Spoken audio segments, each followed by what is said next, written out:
My brother and I made $93K in a single day. High five. And what's even crazier, we did this only in 20 days. Look at this. On the 20th of October, we were on $150 in revenue. And on the 19th, even we were on zero. And now what does it say on the 11th of November? $93K in revenue. And so you guys know it that me and my bro are legit. Let me refresh here. Boom, refresh. So you know as well, from the next step, we're even more legit than the most fake gurus out here. Let's have a look here on the Facebook Ads Manager. November 11th, 35K grand spent. Refresh screen. Boom. Here we are legit, right? And for those who don't know my brother yet, bro, please introduce yourself. Brother of Farouk, aka Ecom Legend. My name is Fatih, and we're pulling everything out together. You can see all the results. And most people saying the results are fake or anything else. And most motherfuckers here, they think that I was running a one-man show all the time. Maybe if you've seen my vlogs, you know that he is always inside. Now I decided to include him to show you guys how we made this amount of money in a single day, because we're gonna be revealing everything. So in this video, we will show you how we found the products to make this amount of money. We will show you how we made the store. We're gonna show you the payment processing on what we did and how we did it, on what we used and how you can use it as well. We're going to be talking about the fulfillment and who we work with in terms of the orders and shipping. And we're going to be talking about how we did the advertising. Now, obviously we do Facebook ads only, but we're going to be showing you guys how we test, how we scale, how we serve scale. And this is all going to be insane with all the proof, everything inside. We are one of the realest in the game. And that's why we're making one of these videos, because I'm so sick of all these gurus showing like from 0 to 1K a day and stuff. Here's the real deal, my brother. And now, you guys might say, what kind of dropshipping are you guys doing? Like, what even is this? And now I'm gonna ask my brother, what are we doing? Explain that. It's actually so simple, and it hasn't been this easy before. We're running just general fashion dropshipping stores, selling sweaters, jackets, pants, that kind of stuff, with regular, simple creatives like one image ads, college ads. So I just extracted and I zoomed in on one of the products that we're selling right now. This is one of them. Look at this, just a simple sweater. Let me scroll down. This is a nice collage ad. That's something we're also doing. This is one of our ads as well. You can see it here. I'm just showing you everything, guys. And also the third one, you see that? It's like a red, what is this? Like a linen shirt? It's like a linen shirt, yeah. A random linen shirt we also scaled. That's literally the type of shit we're selling right now. And now obviously my brother is in this video is going to show you how we find winning products that can make you as well this amount of money. Step number one, product research. Product research. There are 3 types of product research I'm gonna explain you in this call. First of all, it's the ads library product research, where you wanna track down all the time and you have a based on your competitors list with all the competitors you have on database to see which type of new ads they've launched. Secondly is AliExpress product research. You only want to do actually AliExpress product research to get more similar type of winning products that you're already scaling. That's the best type of AliExpress product research that worked for us. First of all, you can also search on ads library based on terms to find more good competitors in your current market or in different markets. We're gonna do the first product research method that's based on a competitor. So I'm gonna just pick out a random competitor and we're gonna do product research on their ads library and see what they're selling and how we're looking at it. So you wanna go to ads library. So when you type down ads library, you immediately get to see the ads library link here. You wanna click there. I'm gonna put this at all, the filter here at all as well. I'm gonna point down one of the competitors. This is one of a Dutch competitor. You can see they're crushing it. Like you can see 900 results. You always wanna filter on active ads. And then you wanna scroll down and see what type of products they're selling, where they're funneling to. Either it's a product page or a collection page. And you can see their approach. Like if you look accurate at it, you can see it's all so simple ads, like not even using AI, just having one image fashion ads or a college ad. Very simple. You don't even see any videos, no sketchy, so no eye-catching things. Bags also sound nice, right? Bags, like it's so just fashion related. Fucking like caps and shit, bro. Caps, everything like, works. You imagine everything works, bro. This guy is scaling. Everything this works. This guy is scaling. And if you're gonna look at which type of products you want to take out of it, like I would if you're looking at this competitor the first time, you want to scroll all the way down and check on their oldest selling products. You can see, for example, here from the 17th November, right now it's 28th. It means this ad has been online for over 10 days now. So it means he's scaling it. That's fine. All right, this was the first one. The second one, I'm going to open up a new tab as AliExpress product research. Let's say, for example, I have a sweater that's performing very good in the German market right now or in my Big 5 store, and I want to have more complementary or similar type of product as that one. The steps you want to find this out on AliExpress. You want to scan that product image with the AliExpress app, and then you'll see you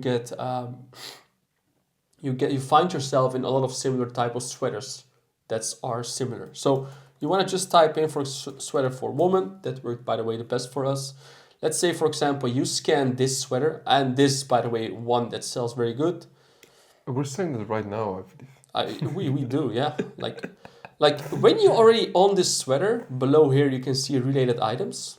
Yeah, these are already all similar as well. So you can just pick out 1 or 2 or 3 out of these and put them in your quotation and get these quoted by your supplier. And in terms of the product page setup, you already have a winning product page setup the moment you're searching for a complementary or lookalike product of that, because you can use the exact same product page you're using on the one you're scaling right now on this one, because you know all the copywriting of the product description, the images already perform good. So it's very likely that's going to perform good for this one as well. All right, this is the second one. And at third, and by the way, guys, this is our best product research methods that works the best for us.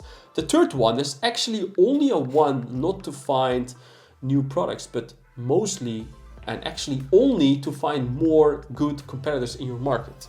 So you can do this by different ways. Like if you want to find a Big 5 one, you keep it at all, but let's keep it simple. We're gonna filter for the Dutch market, and we're gonna write down here, we gaan sluiten. In English, this means closure we are sales. closing. So Closure we're gonna sales. search for closure sale, and then you'll see so many ads. Yeah, and some results. Like here's another store. What you can do then, you can just take the URL, go to their lender, for example. You'll see they're funneling Collection to pages. a collection page, classic one. Like, and then you can take out the URL, boom, put it back here to see how the store is performing. And when you see that the store is performing good, you can consider it as a good competitor. But in this case, we can see this competitor has only one result. This means this guy is not scaling. And besides this also means this guy is not consistently testing new products or new creatives to funnel to their collection ads. You can consider this competitor as a not good one.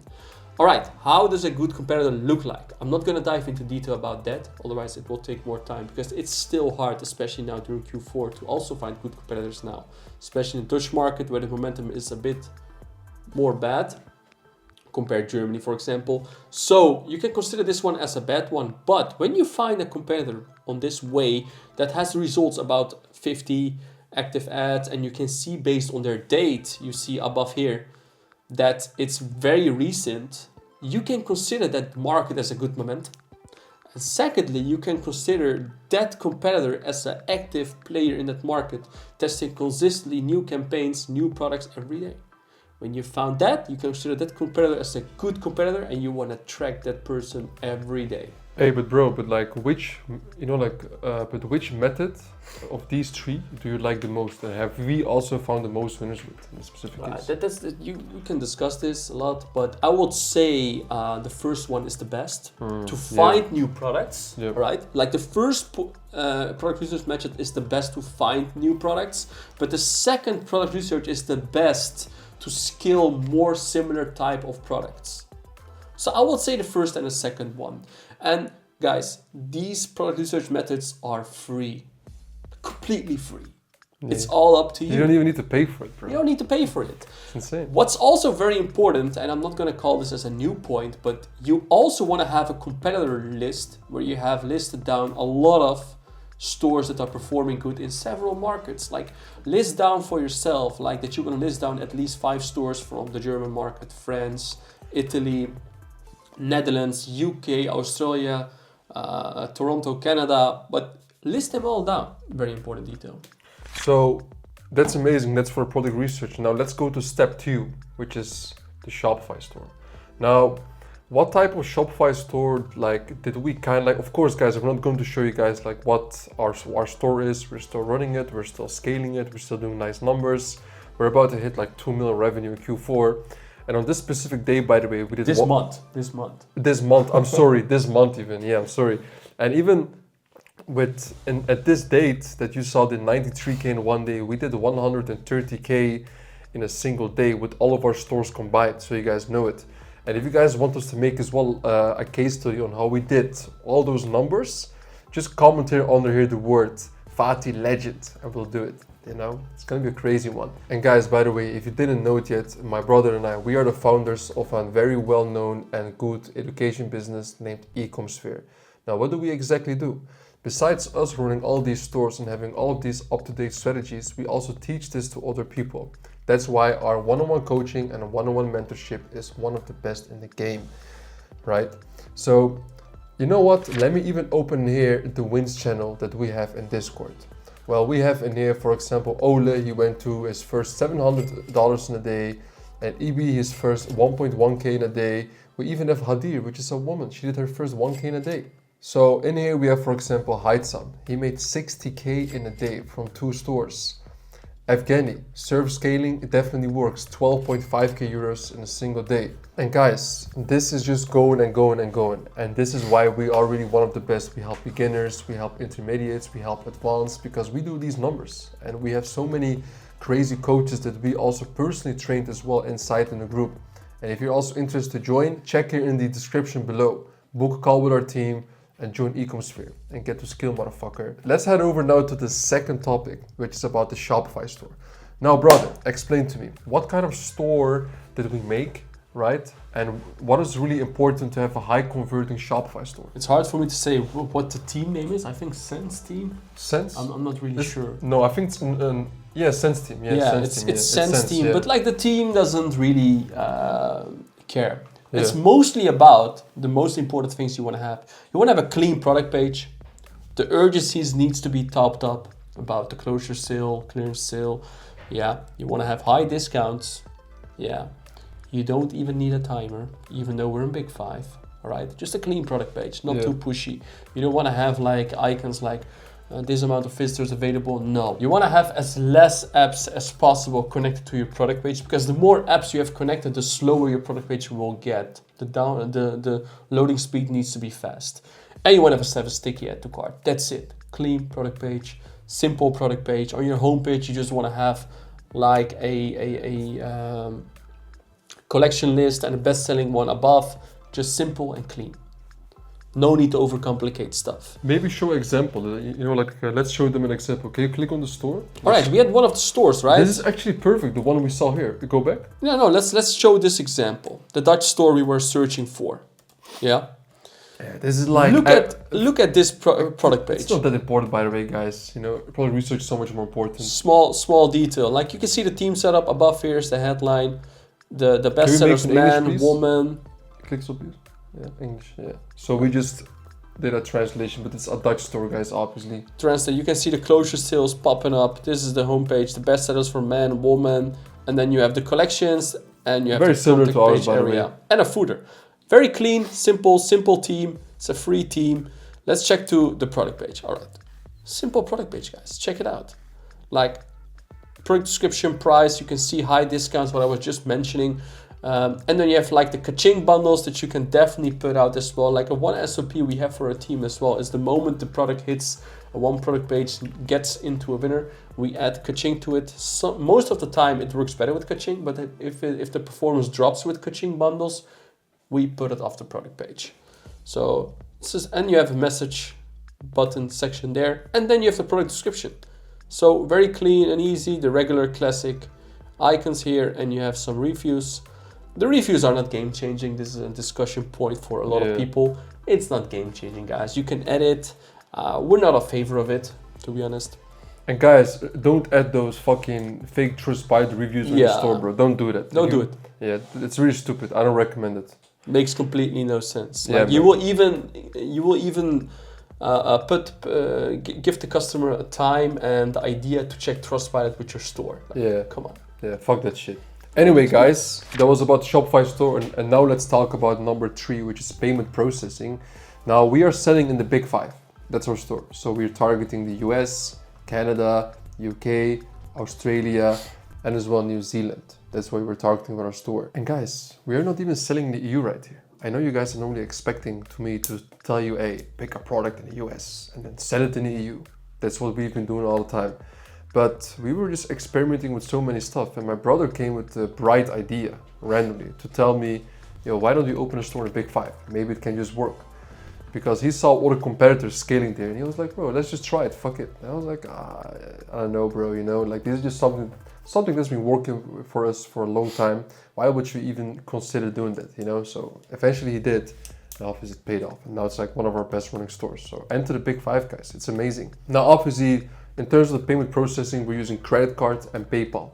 Now, I know a lot of people, especially with PayPal, they have issues because when you open a new PayPal account, you have withdrawal limits, you have high rolling reserves, the transaction fee is very high, they will hold the money for a long time, your PayPal account can get closed, and this is one of the reasons why my brother and I opened AstroShip.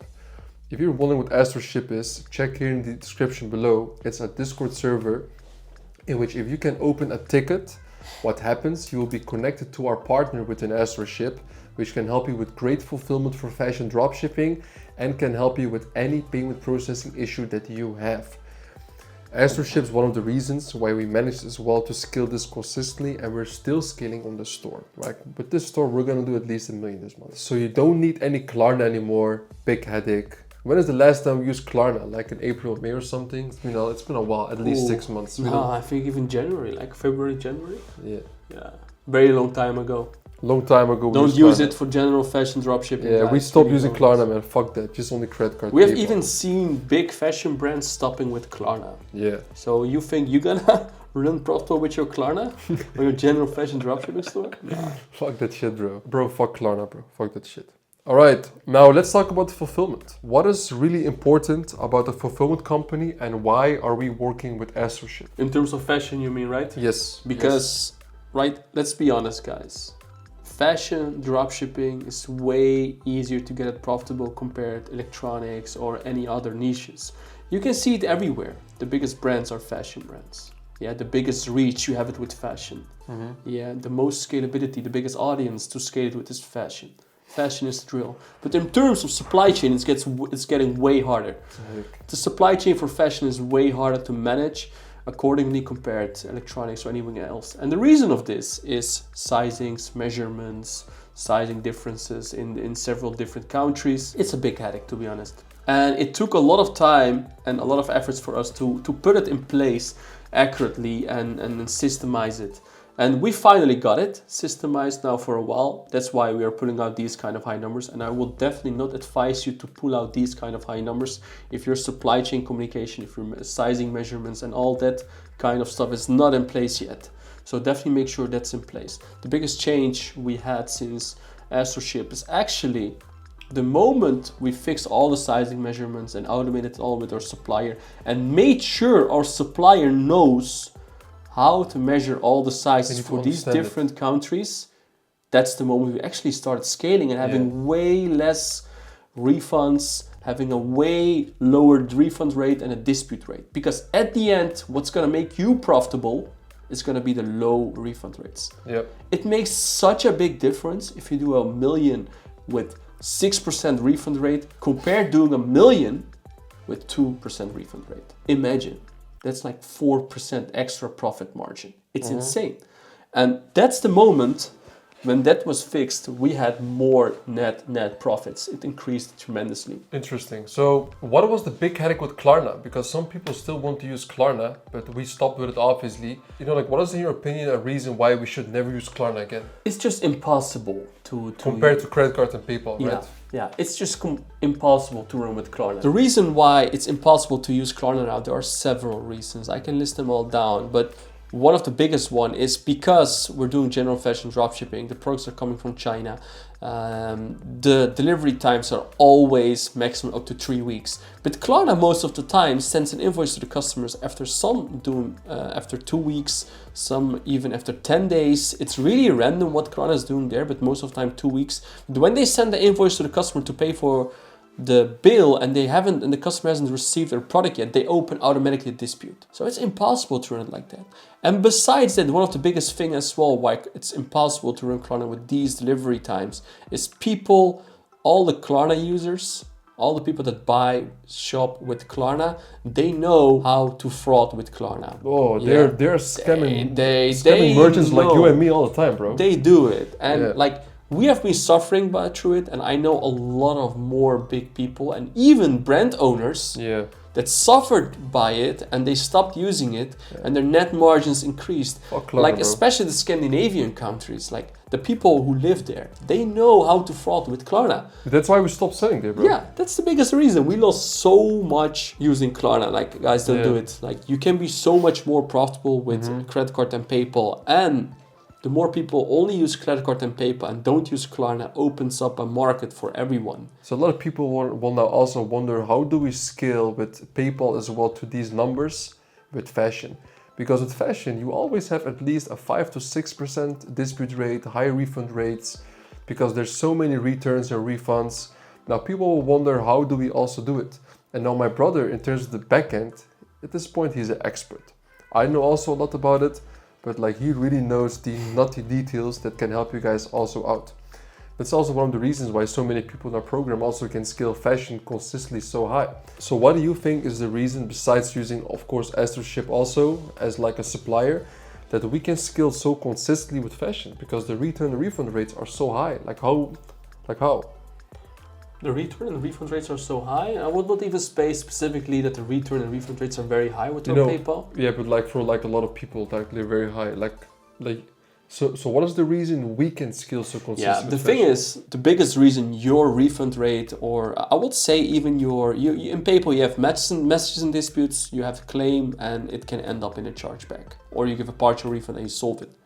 Yeah, anyway, but the biggest reason your PayPal is going down most of the time is all because of the sizing measurement and the supply chain and long dispatch times. When you get this solved, you will see your PayPal claim rates will drop. You will get way less messages and disputes, and eventually your chargeback rate drops, but the chargeback rate will most of the time stay low because in 99% of the times you will give partial refunds in order to avoid getting your chargeback rate increasing or your claim rate being increased.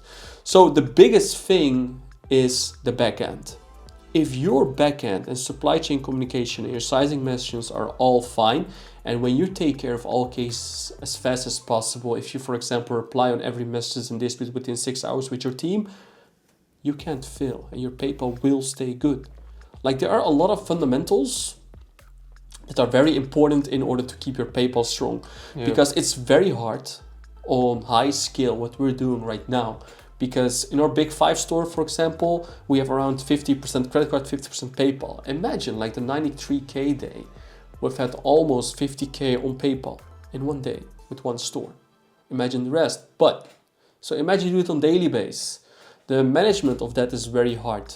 And it is, and especially where you have a bad supply chain. You can have a very good backend and a bad supply chain, your PayPal will go down. Yeah, they both need to be in place. That's very important. Otherwise, your PayPal will eventually go down at high scale. Mm-hmm. Yeah, exactly, man. So you can have, for example, a nice day. You can have a nice month. You see those gurus doing all the time. But which motherfucker in the game does this month after month after month after month? We are one of those guys, as you can see. So that's why we're explaining all of this. You know, take even more notes, because we didn't end yet. There's so much more as well that's gonna happen in this video that's going to help you out forever. And so the next topic is gonna be a very juicy one. And the next thing that people might think is very complicated is about how do we import products, what do we do in terms of copywriting. For every single fashion product, you don't need any crazy copywriting. So you just take the sizing table of the particular product, you describe what the product is, and it's more than enough. You don't need to have any AIDA, formula, attention, interest, desire, action, whatever. No need. Just explain the product small. You can use ChatGPT, OpenAI, whatever, and have the sizing table. That's enough for the product page. And now for the next topic that I also want to talk about is people really underestimate collection pages. Can you maybe explain and how much percentage of the revenue of the amount we made right there, which is 93K in a day, was all of collection pages, and how do we deal with it? Like I would say around 70% is collection pages. It's a very huge part of it. But that doesn't mean that it's always 70%. Like sometimes we get new one product page winners, which we can scale very high as well. And then the percentage gets more stable. So I would say on average, if we take out for more days, it's around 50-50. But one thing I can say about collection pages, which is very interesting these days, because last year there were not really general fashion dropshipping stores doing funneling to collection pages. This year there is. And the only ones that were actually funneling to collection pages were brands. And right now, what's interesting with collection pages, it's harder to crack it because it's a creative game. But the moment you cracked it for the collection pages, your AOV increases immediately. Because what you want to do in your collection pages, I'm diving into a bit more detail now, but what you want to do in your collection pages, you want to give bundle discounts, like 2-piece 10%, 3-piece 15%. 2-piece 15, 3 pieces 20%, that off. Like that makes your sales, your market position so much more interesting for the customers that your AOV will increase immediately. Boom, you get them to buy 2. They get in a post-purchase upsell, they buy 1 more. After they buy 1 more in the post-purchase upsell, they get into another collection upsell with another 40%. So you don't want to leave the customers behind, especially now while the CPMs are so high. Like the moment we're recording this, it's Q4 and tomorrow's Black Friday. Like the drop, the increase in the CPM, I mean, is so insane right now. So Facebook got so expensive these days. Yeah. Your AOV needs to be on point. Mm-hmm. You can't fill there, otherwise someone else will overrun you. Yeah, guys, it's like fucking crazy. Literally tomorrow is Black Friday, and then Monday, Cyber Monday. It's really insane what's going on right now. So anyway, let's head over to the next topic right now, which is the juicy part, which everybody's been waiting for. Facebook ads. Let's head over into the ads manager, brother. So please, in detail, let's talk about how we test products, how we scale them, and after that as well, how we do serve scaling. Yeah, let me first of all tell you something about what you're seeing in front of you. I'm gonna refresh it as well. Yeah, it's refreshing. Boom, we're legit. All right. Look, first of all, what I want to say, you can see the budgets are low here right now. The reason of this, because this ad account has actually been down for a very long time, unfortunately.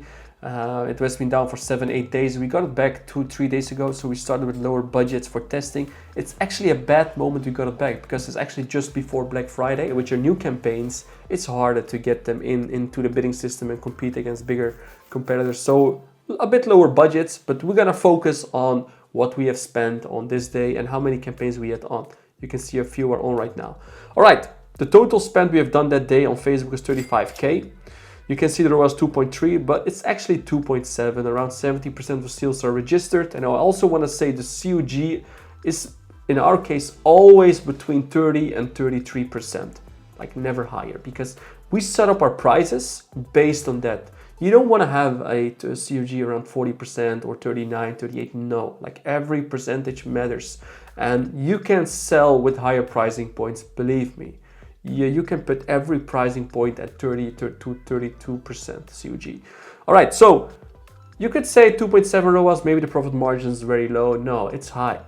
Like it's harder to get higher ROAS in Facebook compared to having higher COGs.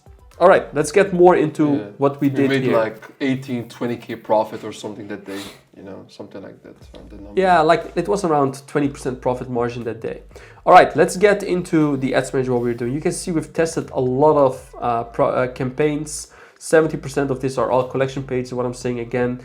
If you're gonna list down from A, B, and C winners, what's very obvious what you can see on that day, you can see the first campaign above this for almost 50K spent. This is a collection page ad, second ad collection, third collection, fourth collection, fifth collection. I think after that we'll have a couple one product page campaigns, but the best campaigns were collection page ads. What's very interesting to see in this case, like it's way harder to run, for example, 50K budget campaign in Germany compared to Big Five. In Big Five, the audience is so big, it's way easier to scale up to these kind of big budgets compared in Germany, even though Germany is a big market. Yeah, the second top market after Big Five for us right now. So it's way game changing. But one thing you need to be aware of, it looks simple, but it isn't. The reason you can see we just have a couple campaigns that are running with 1K plus budgets. In order to get these couple campaigns up to 1K budgets being profitable, it took a lot of efforts. I think we can't see the total campaigns we've tested, but you can see the scroll. It's like a lot. You can see how many campaigns we've killed. It's insane. Bro, we tested like 164 campaigns. And the 100, you can never mind it. You can already see it's just a lot. People know it. If you do it like this, you can see the number here. It's like 164 campaigns, bro. Imagine, guys, like it requires a lot of effort of our team to pull out 164 campaigns. In 20 days, bro. In 20 days. So imagine how many campaigns we're testing a day, a lot. So it's not easy. It looks easy how we skilled it, but it took a lot of effort. And you should understand, like, we're testing so many different things between these 164 campaigns. It are different type of collection ads. We had a collection, and it are a lot of different one product page ads. So it's hard to find a couple ones. But when you find a couple ones being profitable in Big Five, you can break down and double down on a budget so hard. You can double down on more new campaigns. Because what I want to tell you, the first 3 campaigns, not even 4. Can you show them like how we test, for example? Like click on the testing. So easy. CBO, $50. Just CBO. Yeah, we tested with $50.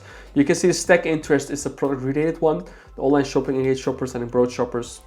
So it's like CBO, $50, 4 interests. And so the first interest of the campaign is a stack of the 6 or 7 best interests related to a product, online shopping, engaged shoppers, and broad targeting, aka no interest targeting.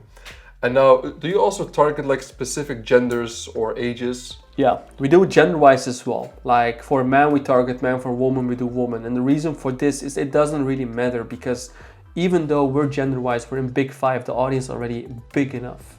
It's not a problem. For example, in the Scandinavian countries, you had very low audience markets. Like even for men, we were targeting women as well to increase the audience size. And we eventually know new Facebook will definitely go for a man's product automatically, because Facebook is smarter than you and me. So be aware of that as well, and have it always in your mind when running ads. In terms of creatives, how many creatives do we use for every single campaign? It really depends. It's ranging between 3 to 5. If we're able to get 3 creatives from a competitor, we test 3. If we are able to get 4 or 5, we test 5. It really depends. But the moment we're gonna break down on a product, this is actually the moment and the magic how we manage to scale, because people think, these guys are one-on-one copy pasting. They don't do anything else, just stealing ads, testing there and scaling up. No. It's not that easy. I know we always share it, but we do that in the first stage. Yeah, we get your creative and your product page. We test it on our ads manager, but the moment it hits and it's a winner for us, I can guarantee you 99% of the time I end up eating a bigger piece of the cake than you are doing with that product. And I'm gonna tell you why now. When I found a sweater which is performing good, our SOP is as followed, and this one is actually crazy. What we immediately do when we see, and we have spent it over 500 USD and the ROAS is very good, and we see a lot of high potential in that particular one campaign that we've tested in a CBO, which you have seen with the ad sets, we instantly send a message to our PR. They immediately get to find 5 more similar type of products of that one. And at the same time, we make... The PR is the product research team. Yeah, the product research team. And we immediately get our creative team, who are setting up the creatives for meta ads. They make 5 more folders ready for that product. Yeah, where we will funnel to the same product page as well.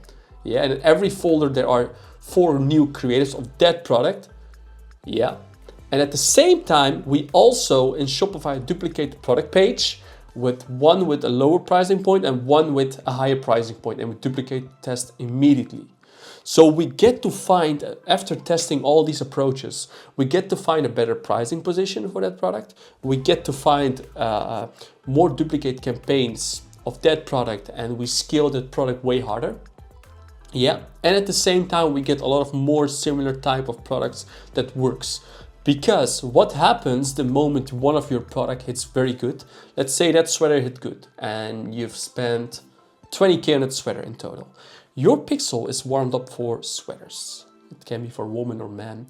Yeah, most of the time the sweaters work better for a woman for us. Your pixel get warmed up for that. Your ad account as well, your page as well. It means you got a more warmed up page, pixel, and ad account for that specific product. Yeah, but when it's warmed up for that specific product, it also means you can sell more of the same type of products of that. That's why we are searching for 5 more similar products of that. Guys, this sauce is insane. Like, that's why we are eating such a bigger piece of the cake than most of the competitors we're stealing from. And guys, this is, people should not feel bad about this. It's play versus player, bro, in the end. Yeah, me versus me, play versus player, that's the game, bro. Yeah, and I was calling it magic, but you guys can do it as well. And of course, it sounds very easy while I say it, but it requires a lot of operational work, and you need a very big team to make this operational and this fast as well. And so guys, this was more as well the philosophy behind it, how we do it. And we're gonna show you also a bit around now in the Facebook Ads Manager. So let's go on a day-to-day, for example, because we started, right, if we go there, at the 20th of October. Correct? Yeah, you can see, at that moment, we had a spend of $178. And our revenue, of course, we were highly unprofitable. If we were unprofitable, you can see 178, but that's normal. You can see the ROAS, 0.8. And now, if you go, for example, let's say, for example, 4 days later, how is it going then? Let's click on Wednesday, 23rd. Yeah, 431, 1.8 ROAS. Guys, if you also think that there's some crazy magic going on in our situation on how we're dealing with this shit, you can see we're also losing a lot of money in the beginning, which is totally fine. It is impossible to start a business and then immediately, boom, SERP scale that shit up to the moon within a few days or a few months. It takes a bunch of time. And look, even for us, with the product research that we do, with the skills in terms of media buying, took so much effort to understand a lot of principles, because also there's instinct that plays a factor. And the only way you can get this instinct is by trying, failing, losing money, and then succeeding at some point. That is one of the biggest reasons why we managed to scale to 93K in a day with one store in only 20 days. Let me show you guys how we actually went. You can see here at the 20th of October, we spent 170 USD. But at the same time, the Shopify on that day we did 149 USD. It means we're unprofitable. It's normal, literally it's normal, especially when you're in the first days on the big 5. Now I'm not gonna check it out on everyday basis, but let's now, for example, go a couple days ahead to the 24th, where we've done 970 USD. And let's check the spend on that day.